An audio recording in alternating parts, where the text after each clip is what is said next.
अस्सलाम वालेकुम दोस्तों, मुफ्ती सलमान अजहरी साहब का जिस तरीके से मामला बढ़ता जा रहा है, एक के बाद एक हर मौलाना अपनी इसमें राय दे रहा है, बयान दे करके उनको सपोर्ट दिखा रहे हैं। इसी तरीके से हमने आपको दिखाया था किस तरीके से उलमाए अहले सुन्नत लोगों ने उनके साथ आए हैं। अब इसी तरीके से दूसरे मसलक के मौलाना भी उनके साथ आ रहे हैं और इस बात को लोग मसलक में नहीं बांट रहे हैं। सबसे अच्छी खूबसूरती यह है कि लोग इसको मसलक के तौर पर नहीं बल्कि मजहब के तौर पर देख रहे हैं। ये मजहब पर जो है लोगों ने डांका डाला, इसीलिए तमाम मुसलमान एक होकर के सामने आ रहे हैं। और हमारी भी जिम्मेदारी, अगर मुफ्ती सलमान अजहरी की जगह कोई दूसरे मसलक के लोग, वहाबी या देवबंदी फिरके के लोग भी, उनके साथ भी ऐसा होता तो हम लोगों की भी जिम्मेदारी थी कि हम लोग खुलकर सामने आए, क्योंकि ये कोई मसलक का मामला नहीं है, आपसी मामला नहीं, बल्कि ये मजहब का मामला है।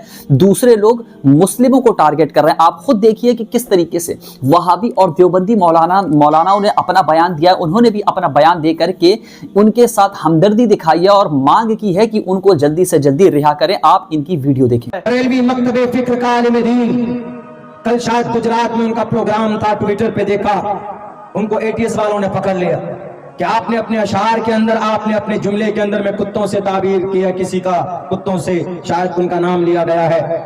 तो उनको एटीएस वालों ने पकड़ लिया कि आप भड़का रहे हैं, आपने किसका अपमान किया है। सवाल जवाब हो रहा है। टोपी और दाढ़ी वाला था, मौलाना था, सलमान नाम था, शेरवानी थी, तो आपने पकड़कर फौरन अंदर कर दिया। वहीं पर राजा सिंह तो बहुत भोगता है, वो तो कुत्ते ही की तरह भोगता है, उसको नहीं पकड़ा जाता। उत्तर प्रदेश के अंदर में कई सारे ऐसे लीडर हैं जो हिंदू मुस्लिम को लड़ाने के लिए बातें करते हैं। सोशल मीडिया में सैकड़ों वीडियोस मौजूद हैं, आप देखेंगे तो आपको पता चलेगा कि अनाप शनाप माइनॉरिटीज के खिलाफ गाली बकते हैं। किसी को एटीएस वालों ने पकड़कर अंदर नहीं किया। हम लड़ते रहे आपस में। अरे नहीं, सलमान अजहरी साहब तो देवबंदी मकतबे फिक्र का था, मानता हूं देवबंदी, ये बरेलवी मकतबे फिक्र का था, मानता हूं कि बरेलवी देवबंदी मकतबे फिक्र अलग अलग है, लेकिन आपको टारगेट सिर्फ इसलिए किया जाता है यू आर मुस्लिम। सलमान अपने आप को मुसलमान क्यों नहीं मानता? एक दूसरे की मदद में क्यों नहीं खड़ा होता? सवाल करना चाहिए गुजरात एटीएस से कि मुफ्ती साहब ने अगर कुत्तों से ताबीर की है तो कोई गलत नहीं की, इसलिए कि बेटियों की इज्जत को लूटते हैं। 17 बेटियों की इज्जत लूट कर उनके कंकाल मिलता है यहाँ मुजफ्फरपुर बिहार के अंदर। मासूम बच्ची जाती है पढ़ने के लिए, उनके ऊपर पेट्रोल डालकर जला दिया जाता है। तो ये कुत्ता नहीं है तो क्या है? ये कुत्तों जैसी सिफत है। अगर उन्होंने बोला है किसी को तो गलत नहीं बोला है। एटीएस वालों ईमानदार बनो, देश के मुजरिमों को पकड़ो। आपकी हथकड़ी विजय माल्या के हाथ में नहीं लगती, आपकी हथकड़ी मेहुल चौकसी के हाथ में नहीं लगती, आपकी हथकड़ी और दूसरे बाल मुकुंदाचार्य के हाथ में नहीं लगती जो देश के कानून और संविधान के खिलाफ बोलते। एक मौलाना, एक टोपी और दाढ़ी वाला जो सुन्नत रसूलुल्लाह का गुलाम है, जो आशिक़ रसूल है, जो अमन की बात करता है, जो सुकून की बात करता है, उनका मतलब यही था कि आज जुल्म का बाजार गर्म है। आज हर तरफ देखो तो जानवरों के बिल मुकाबिल इंसानों की कोई कीमत नहीं रह गई है। जानवरों को पूजते हैं लोग, इबादत करते हैं, और इंसानों को लोग मारते हैं तलवारों से। ये कुत्तागिरी नहीं है तो क्या है? इस हैसियत से अगर उन्होंने बोला है तो ये गलत नहीं है। दुनिया के किसी भी विद्वान से पूछ लीजिए जाकर के आप। हमारे बिरादर अजीज़ मौलाना मुफ्ती सलमान अजहरी साहब की गिरफ़्तारी का है। जितने सख्त अल्फाज में इसकी मजम्मत की जाए वो कम है। ये एक और दलील हमारे सामने आई है कि हमारे मुल्क में लोकतांत्रिक व्यवस्था ख़त्म हो चुकी है। आज़ादी राय, इजहार ख़याल की आज़ादी, freedom of thought, freedom of expression, ये सब ख़त्म हो चुका है। पूरी कौम की तरफ से मैं मुफ्ती सलमान अजहरी साहब के साथ इजहार हमदर्दी करता हूँ और उम्मीद करता हूँ कि आने वाले दिनों में पूरे मुल्क को और तमाम मज़लूम तबक़ात को उनसे और उन जैसे लोगों से मज़ीद रहनुमाई हासिल होगी।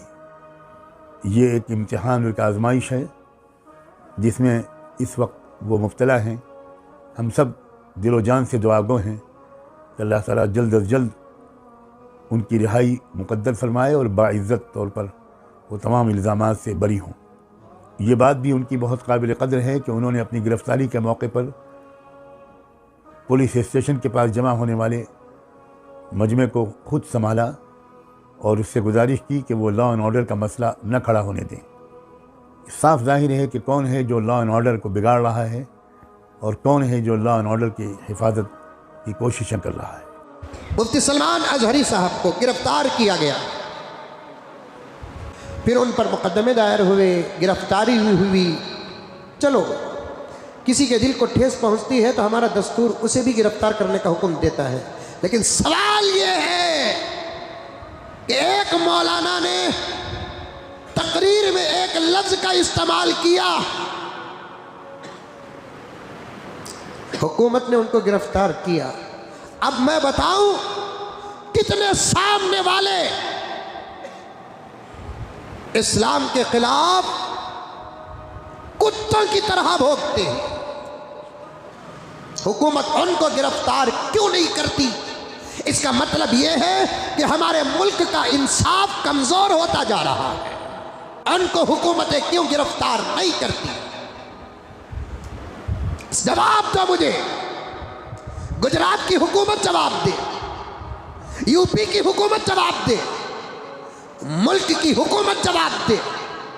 مسجدوں کو دہشت گردی کے اڈے کہتے ہیں، ہم نے کبھی مندروں کو دہشت گردی کے اڈا کہا؟ پورے ملک سے خطاب کبھی کبھی مولانا ارشد مدنی کا ہوتا ہے، مولانا سجاد نعمانی کا ہوتا ہے، مولانا محمود مدنی کا ہوتا ہے، محتمم دارالعلوم دیوبند حضرت مولانا مفتی ابو القاسم نعمانی دامت برکاتہم کا ہوتا ہے۔ کوئی ایک جملہ بتاؤ جس میں کوئی ایک بیان بتاؤ جس میں انہوں نے کہا ہے کہ مندریں دہشت گردی کے اڈے ہیں۔ اور آج جب مولانا سلمان ازہری گرفتار ہوئی، آج آگ لگی ہے، آج ان کے مسلک کے عالم کو گرفتار کیا گیا، اور اللہ کا شکر ہے کسی اہل حدیث نے یہ اس پر خوشی کا اظہار نہیں کیا، بلکہ بہت سارے اہل حدیث علماء نے، اور میں خود ان میں شامل ہوں، میں نے بھی اس کی مخالفت کی اور میں نے سپورٹ کیا کہ مولانا مفتی سلمان ازہری کو گرفتار کرنا غلط ہے۔ اس طریقے کی بیان بازی تو بہت سارے لوگ دیا کرتے ہیں، ایک معمولی سے بیان پر اریسٹ کرنا اور گرفتار کرنا یہ انصاف کا تقاضا نہیں ہے۔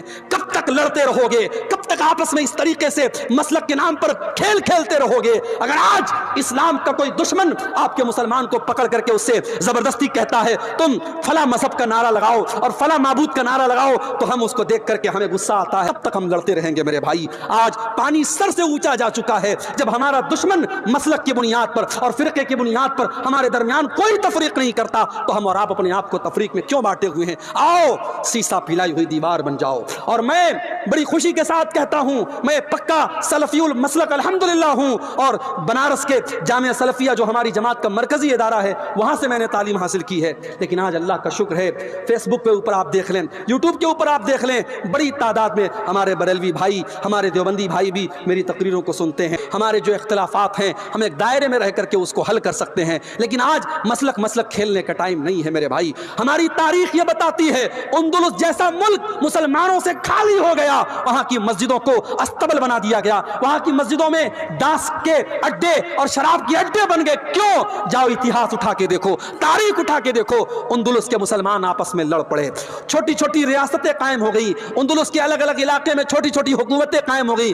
اور جب دشمن نے حملہ کیا، دشمن کا ساتھ اپنے مسلمان بھائی کے خلاف دیا ان لوگوں نے، نتیجہ یہ نکلا اندلس کے اندر سے مسلمان ختم ہو گئے۔ اور آج آپ اندلس میں دیکھیے، تلاش کرنا پڑے گا، دور دور تک آپ کو کوئی مسجد نہیں ملے گی، کوئی مسلمان نہیں ملے گا۔ میرے بھائیوں، اگر ہم اس تاریخ سے اپنے آپ کو بچانا چاہتے ہیں، ہمیں اپنے اندر اتحاد پیدا کرنا پڑے گا، یونٹی پیدا کرنا پڑے گا، اتحاد پیدا کرنا پڑے گا۔ تو آپ نے ان کی بھی ویڈیو دیکھ لی الحمدللہ کہ انہوں نے کھلے طور پر مفتی سلمان ازہری کا ساتھ دیا ہے اور کہا ہے کہ انہوں نے کوئی غلط نہیں کیا، اس کو غلط دکھا کر کے لوگوں کے سامنے پیش کیا جا رہا ہے۔ اللہ تبارک و تعالیٰ سے دعا ہے کہ ان کو جلد سے جلد رہائی ملے اور یہ تمام چیزیں ان کے ذمے سے ہٹ جائیں، اور ان پر جو الزام لگا ہے وہ اس سے وہ جو ہے رہا ہو جائیں، اس سے جو ہے باعزت بری ہو جائیں۔ تو اب آپ خود بتائیے کہ یہ جو آپ دیکھ رہے ہیں کہ ایک کے بعد ایک ہر مولانا ان کے سپورٹ میں کھڑے ہو رہے ہیں اور ان کا ساتھ دے رہے ہیں، اس بارے میں آپ کیا کہتے ہیں؟ آپ کی اس بارے میں کیا رائے ہے؟ مفتی سلمان ازہری صاحب کے بارے میں آپ کیا کہنا چاہتے ہیں؟ کمنٹ کر کے اپنی بھی رائے ہم کو ضرور دیں، اور ویڈیو اسی طریقے کے چاہتے ہیں تو ہمارے چینل سے ضرور جڑیں۔ السلام علیکم۔